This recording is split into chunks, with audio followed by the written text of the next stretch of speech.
प्यारे बहन भाइयों, सत्यार्थ प्रकाश चैनल में आपका स्वागत है। साथियों, हम आज एक ऐसे विषय पर चर्चा करने के लिए बैठे हैं कि राजारी सभा क्या है।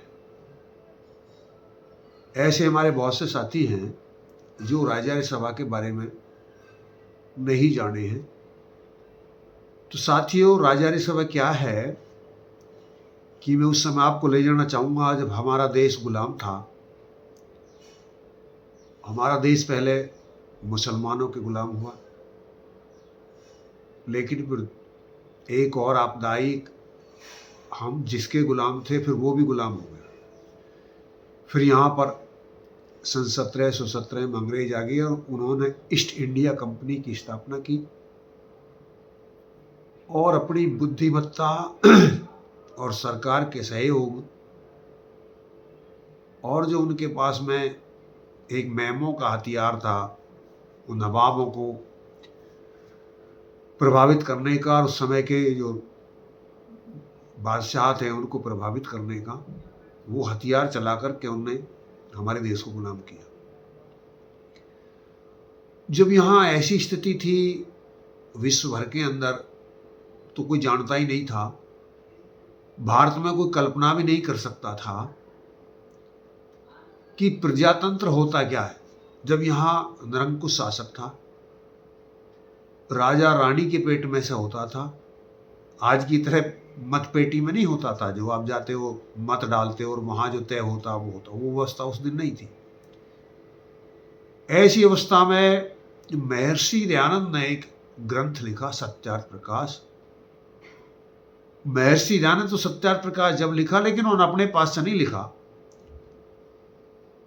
उन्होंने वेद का प्रमाण लिया और वेद के ऋग्वेद के प्रमाण के आधार पर सिद्ध किया कि जो राजा है वो निरंकुश नहीं होना चाहिए, वो प्रजातंत्र के आधारित होना चाहिए।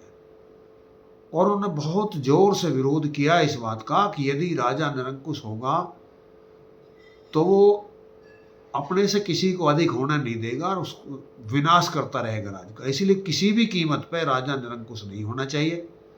राजा प्रजा द्वारा चयनित होना चाहिए सर्वसम्मति से। अब उन्होंने उसके ऊपर जब उस समय में कल्पना कीजिए, जब यहाँ जो हमारे देश के अन्य लोग बाग नीति निर्धारक थे, राजा राम मोहन राय जी प्रार्थना समाज की स्थापना कर चुके थे, आंदोलन चला रहे थे। महात्मा गांधी भी आंदोलन चला रहे थे उन समय में, बाद में कुछ। तो जब वो आंदोलन चला रहे थे राजा राम मोहन राय जी, लेकिन वो ईस्ट इंडिया कंपनी में नौकरी करते थे। और एक तरफ जो दूसरे उस समय प्रचार में आ रहे थे स्वामी विवेकानंद जी आदि थे, तो वो भी अंग्रेजों के पूर्णतः समर्थक थे। वो नहीं चाहते थे कि अंग्रेज यहाँ से जाए।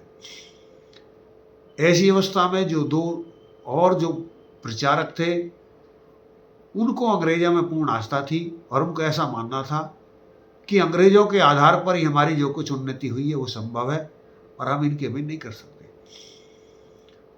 और एक दूसरी तरफ यही जो मैं बता रहा हूँ, राजा राम मोहन राय भी सुधार तो चाहते थे, लेकिन वो उन्हीं के अधीन रह करके चाहते थे, उन्हीं में उनकी कानूनों में सुधार करवाना चाहते थे। लेकिन उस समय में एक ही व्यक्ति महापुरुष था, महर्षि दयानंद नाम का, जो ये कहता था कि विदेशी राजा कितना भी अच्छा हो, चाहे पिता तुल्य भी हो, फिर भी वो अच्छा नहीं हो सकता।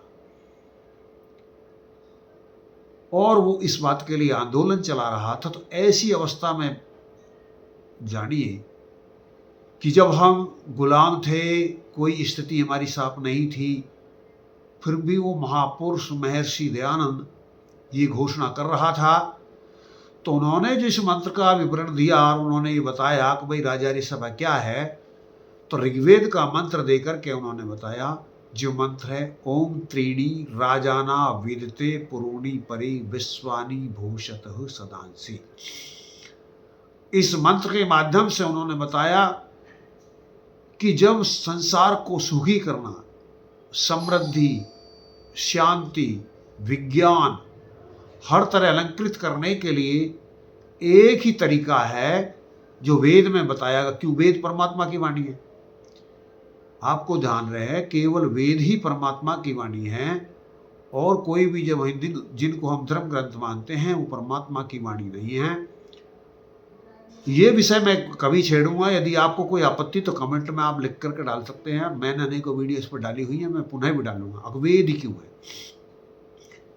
यानी आप इस पर विश्वास कीजिए या फिर तर्क कीजिए, यदि विश्वास नहीं आता तो। और ये अक्षरतः सत्य है कि परमात्मा की वाणी केवल वेद है, और जो परमात्मा ने मनुष्य मात्र के लिए, जीव मात्र के लिए बनाई है, वो किसी आर्य समाजी के लिए नहीं बनाई। अब यहाँ आपको भ्रम हो सकता है कि भाई वेद तो आर्य समाजी के लिए बनाए क्या, या हिंदुओं के लिए बनाए, या पंडितों के लिए बनाए, क्या वो दलितों के लिए नहीं बनाए, क्या मुसलमानों के लिए नहीं बनाए, क्या ईसाइयों के लिए नहीं बनाए, क्या सिखों के लिए नहीं बनाए? वो परमात्मा ने सबके लिए बनाए। परमात्मा ने बनाए हैं। जो मुसलमानों के शरीर हैं वो भी परमात्मा ने बनाए, ईसाइयों के शरीर भी परमात्मा ने बनाए, सिखों के भी, जितने भी शूद्रों के भी, स्त्री के भी, पुरुष के भी, नर के, मादा के। लेकिन हमने अपनी अज्ञानतावश इनको जाति बना दिया, धर्म बना दिया। परमात्मा ने कोई मुसलमान नहीं बनाया था मुसलमान धर्म, ना उसने सिख धर्म बताया, उन्हें तो मानव धर्म बताया था। और मानव धर्म क्या है? एक वैदिक धर्म, जिसकी केवल ये शर्त है, जो धर्मात्मा है तो पूजनीय है, और अधर्मी है तो दंडनीय है। बस इतनी भाषा है, और कुछ नहीं है। ये धर्म है। धर्मात्मा है तो पूजो, और अधर्मी माता हो, पिता हो, गुरु हो, कोई भी हो, चाहे विद्वान हो, लेकिन वो दंडनीय है। ये वेद की भाषा है। जैसा करोगे वैसा अवश्य भरोगे, ये वेद की भाषा है। तो वेद के अंदर कोई पक्षपात नहीं है हिंदू, मुसलमान, सिख, ईसाई को लेकर। नामा में कहीं हिंदू, सिख, ईसाई की कहावत है। लेकिन कालांतर में जो वेद के ठेकेदार बन गए, उन्होंने इसका बिगाड़ शुरू कर दिया, और पुराणों को भी वेद मानना शुरू कर दिया, जबकि पुराण कभी वेद नहीं हो सकते। और उन व्यक्तियों ने, मैंने बताया कि भाई वेद के लिए सबके लिए है, शूद्र के लिए भी है, स्त्री के लिए भी है। लेकिन आज भी कुछ ऐसे कथावाचक हैं, स्वार्थी हैं, मैं क्या कहूँ, मूर्ख हैं, नीच हैं, कि जो अपने स्वार्थ के लिए आज भी ऐसी घोषणा कर रहे हैं कि वेद शूद्र के लिए नहीं है, वेद नारी जाति के लिए है। ऐसे व्यक्तियों ने इस समाज को तोड़ा है, और जो आज दुर्दशा हमें देखने के लिए मिली है, ये उसी का परिणाम है। कि ये जो बाद में वेद के नाम पर अपने को सनातनी कहते हैं, सनातनी का तिनका कुछ लेस मात्र भी नहीं है। सनातन केवल वेद है, और सनातनी केवल आर्य समाजी हैं, क्योंकि वेद को मानते हैं। जो वेद को नहीं मानता वो सनातनी नहीं है। आर्य समाज से अलग सनातनी नहीं, और वेद से अलग कोई सनातन नहीं। जो वेद को मानता है तो सनातनी है, नहीं मानता तो सनातनी नहीं है। वो प्राचीन हो सकता है, अर्वाचीन हो सकता है, ये तो सब हो सकता है, वो पुराना हो सकता है, लेकिन सनातन नहीं हो सकता। तो ये हम जो बता रहे हैं कि जब वेद के आधारित व्यवस्था यहाँ हो, और वेद के आधारित व्यवस्था ना होने से जब बिगाड़ हुआ, इस वेद की व्यवस्था को बिगाड़ने में कभी सबसे पहले तो मैंने जैसे बताया उन्हीं ठेकेदारों की रही। और जैसे जैसे जो वेद के आधार पर जो वर्ण व्यवस्था थी, वो थी कि जो ब्राह्मण, क्षत्रिय, वैश्य, शूद्र, एक ही बाप के यदि 4 बेटा हैं, विद्वान है तो पंडित, शक्तिशाली है तो क्षत्रिय, और व्यापार में निपुण है तो वैश्य, और यदि कोई विद्या नहीं पढ़ पाया तो शूद्र है। एक बाप के 4 बेटा पंडित भी हो सकते हैं, एक पंडित के घर में जन्मे 4 बेटा शूद्र भी हो सकते हैं। ये प्रावधान था। लेकिन ये आहिस्ता आहिस्ता एक कालांतर में जन्म ने आधार ले लिया, और पंडित के घर में ही जन्मा पंडित होने लगा, और शूद्र के घर में जन्मा हुआ चाहे कुछ भी हो। और यहाँ तक कहावत निराधार चल गई, विप्रहु पूजे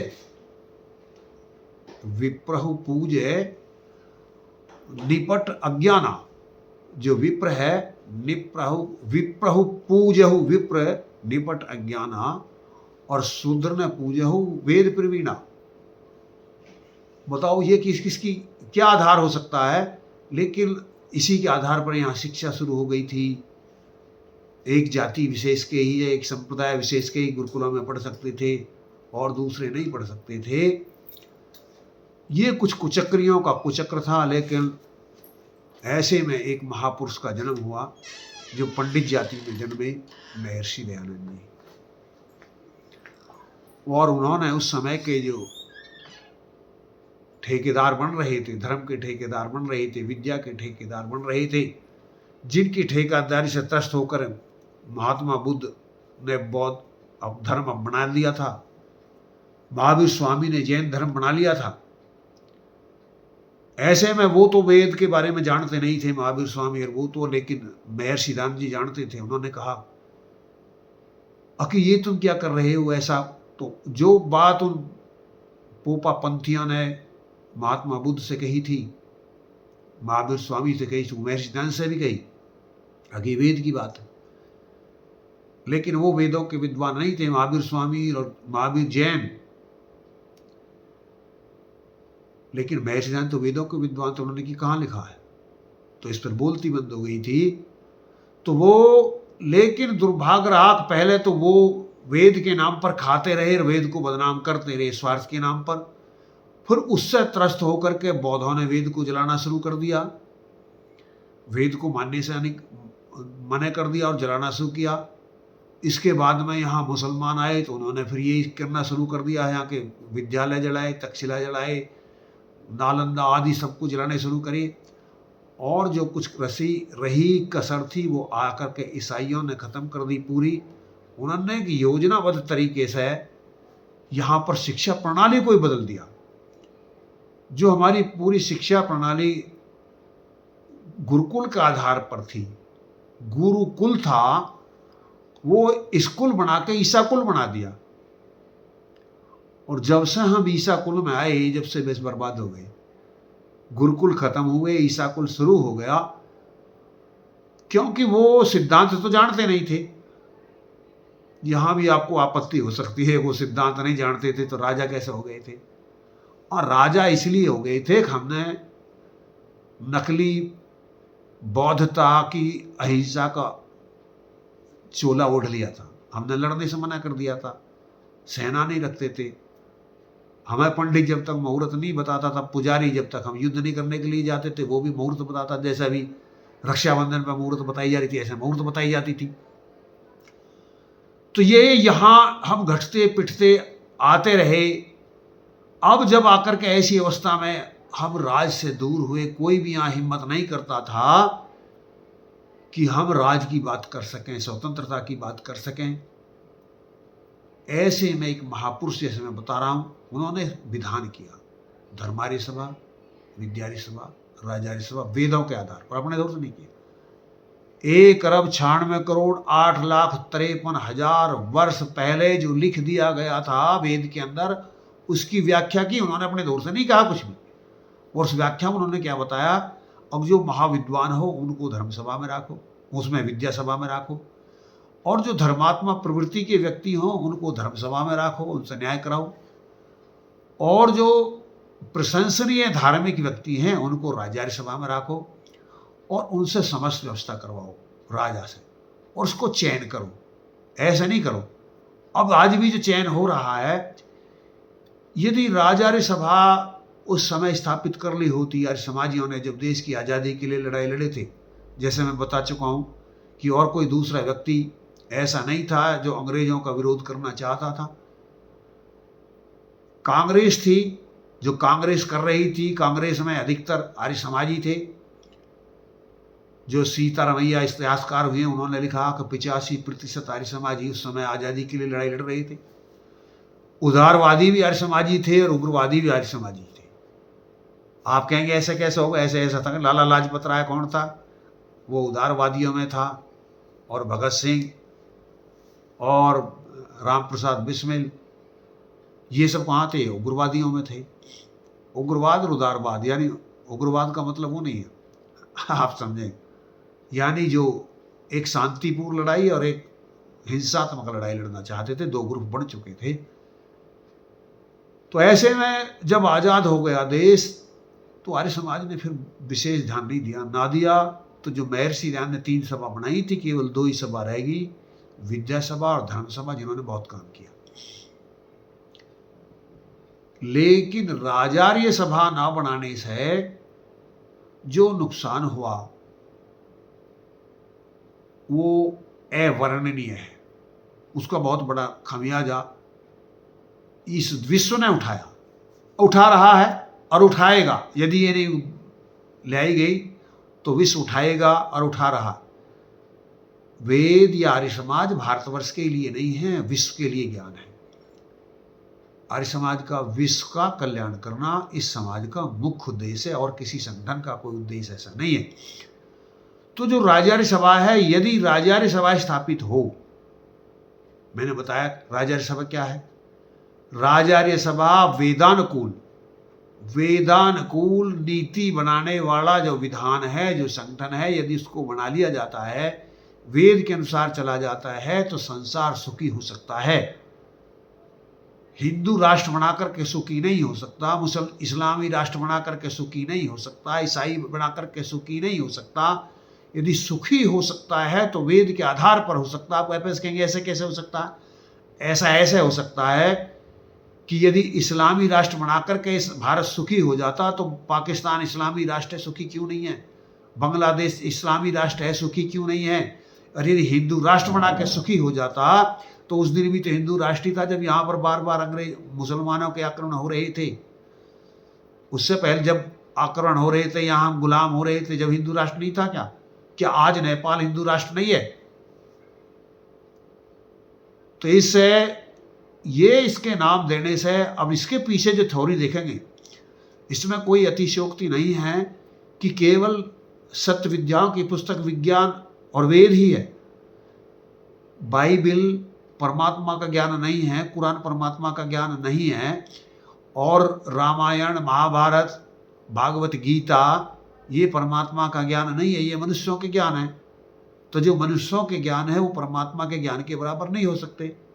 मनुष्यों के ज्ञान पक्षपाती होते हैं, परमात्मा का ज्ञान बिना पक्षपात का है।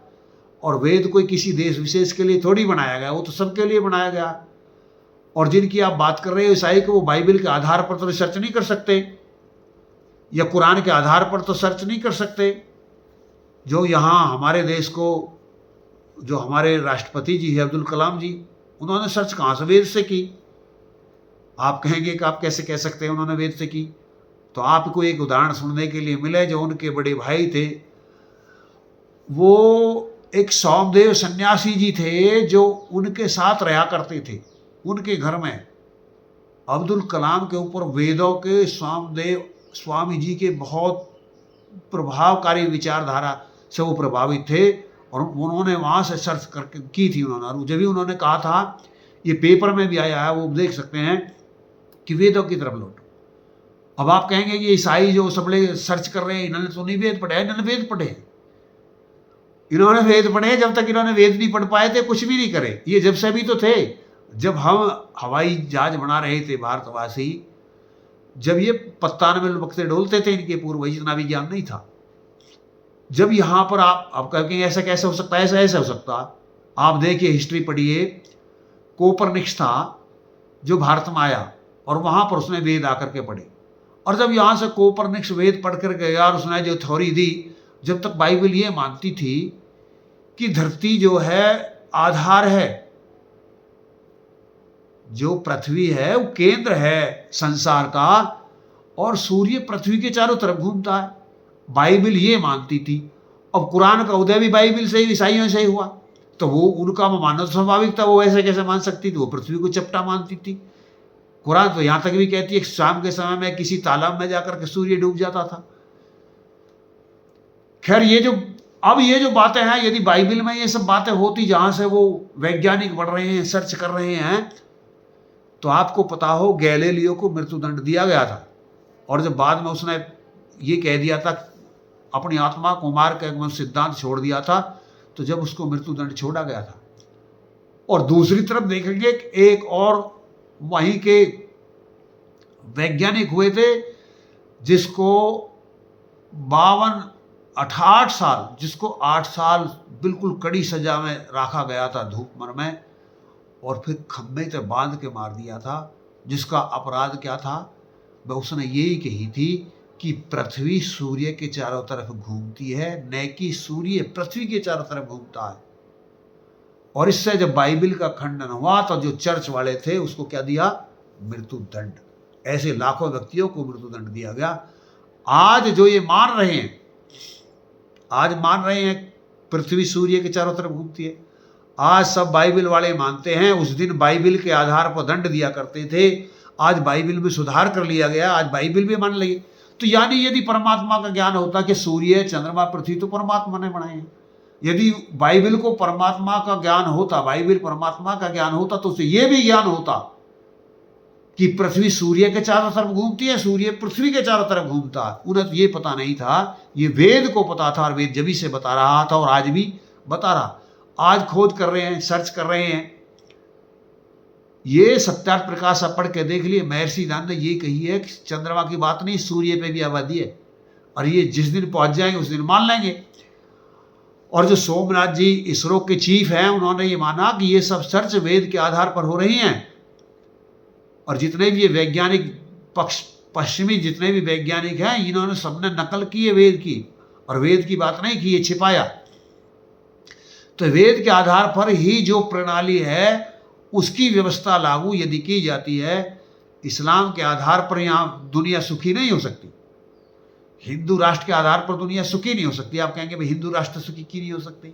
हिंदू राष्ट्र सुखी नहीं क्यों नहीं हो सकती? हिंदू राष्ट्र में क्या था? हमारी बहन बेटियों को सती के नाम पर जला दिया जाता था, वो था हिंदू राष्ट्र। पक्ष छुआछूत के नाम पर उनके साथ में कितना दुर्व्यवहार किए जाते थे, आज भी कहा जा रहा है कि वो वेद नहीं पढ़ सकते। जो आज भी इतनी बड़ी मूर्खतापूर्ण और अपनी झूठे मूठे ग्रंथों को और अपनी भाषा में व्याख्या कर रहे हैं, ऐसे समझो जैसे मैं क्या बताऊं, अब जैसे रेल में छोटी सी पुलिया में हाथी बढ़ा रहे हो, एक घोड़ा ऊंट बढ़ा रहे हो, और कह रहे हैं, जो उन्होंने नारा दिया, ढोल शूद्र और पशु नारी, ढोल शूद्र और पशु नारी सारे ताड़न के अधिकारी। और इसकी व्याख्या आज क्या कर रहे हैं? अब बदल दिया, शिक्षा के अधिकारी लिख दिया। ढोल क्या शिक्षा का अधिकारी होता? कहां तक बदलोगे? कितना ही बदल लो, मूल नहीं बदलोगे। वो अरे वो एक व्यक्ति ने जिस समय लिख दिया सो लिख दिया, आज क्यों मान रहे हो? यदि आपकी भी उल्टी सीधी बातों को माना जाता रहेगा, कुरान वाले भी चाहते हैं कि हमारी में उल्टी लिख रही है, सीधी लिख रही है, हम सब मानेंगे, बाइबल वाले भी चाह रहे हैं कि हमारी सब मानेंगी, तो फिर क्या मानेगा? तुम एक दूसरे से अलग ही रहोगे। लेकिन जो परीक्षित हो गया भाई वो सही नहीं है, चाहे किसी के अंदर भी है, जैसे वेद के अंदर भी लिख दिया था, वेद के अंदर भी भास्करों ने लिख दिया था और उसको महर्षि दान ने बदल दिया। ऐसे ही बदल लीजिए, उनमें बदलने से कल्याण होगा। उसमें तो बदल, शिक्षा भी तो बदल दी, क्यों बदली अब सुधार करके? और यदि ऐसे ही बदल लो तो मेरे साथियों, जो मैं कहना चाह रहा हूं, जो राजारी सभा है वो वेद आधारित है, इससे इसका कोई संबंध नहीं है। अब ये इसको कौन चला रहा, इसका इससे संबंध है कि इसके पास में विधान है, इसे कोई भी चलाए।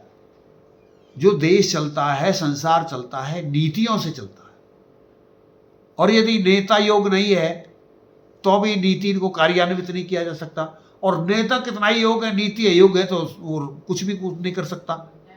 नीतियों के होते हुए नेता कुछ नहीं कर सकता। तीन चीजों का होना जरूरी है, नेता, नीति और नीयत।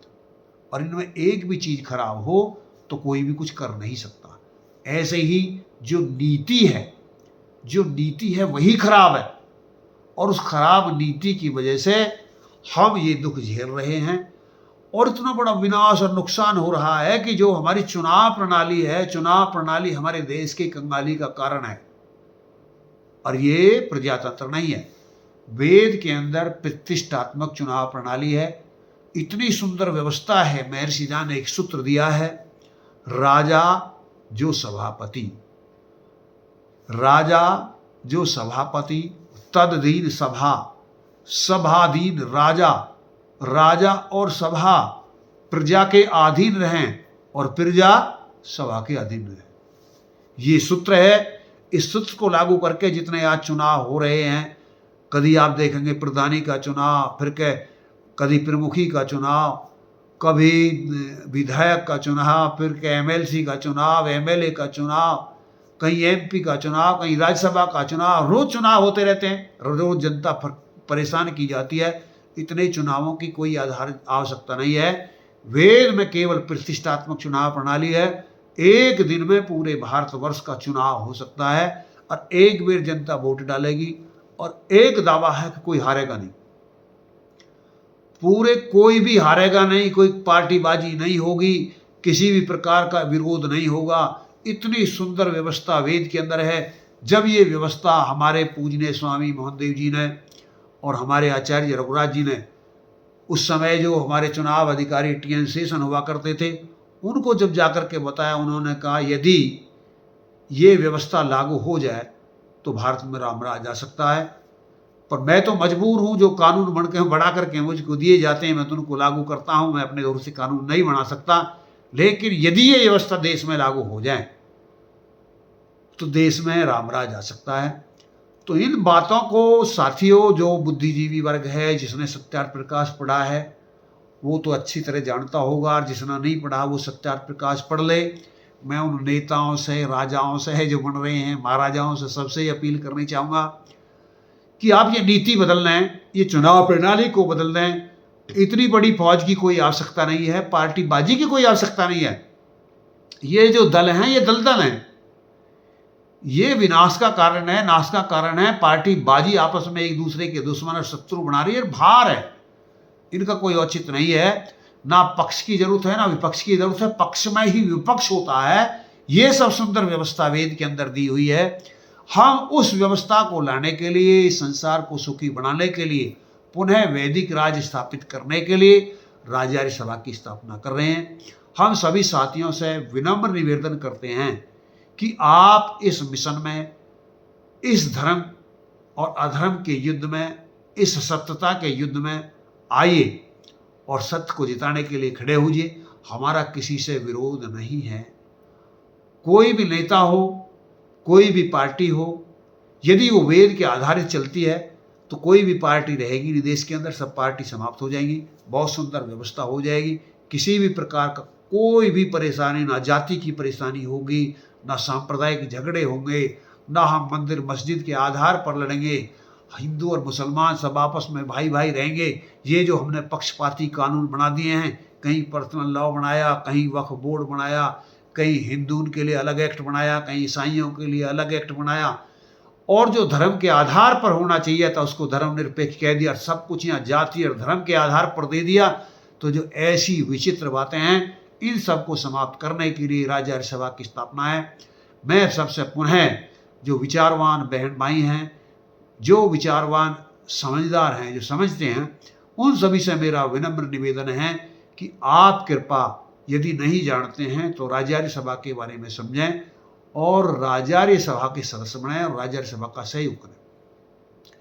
जिस दिन इस देश के अंदर राजार्य सभा स्थापित हो जाएगी, 20 वर्ष नहीं लग सकते, ये देश पुनः जगत गुरु बन जाएगा। ये जो नकली फौज नेताओं की भारत को नष्ट कर रही है, इसकी कोई आवश्यकता नहीं है। इन्हीं बातों के साथ मैं अपनी वाणी को विराम देना चाहूंगा। ओम शांति।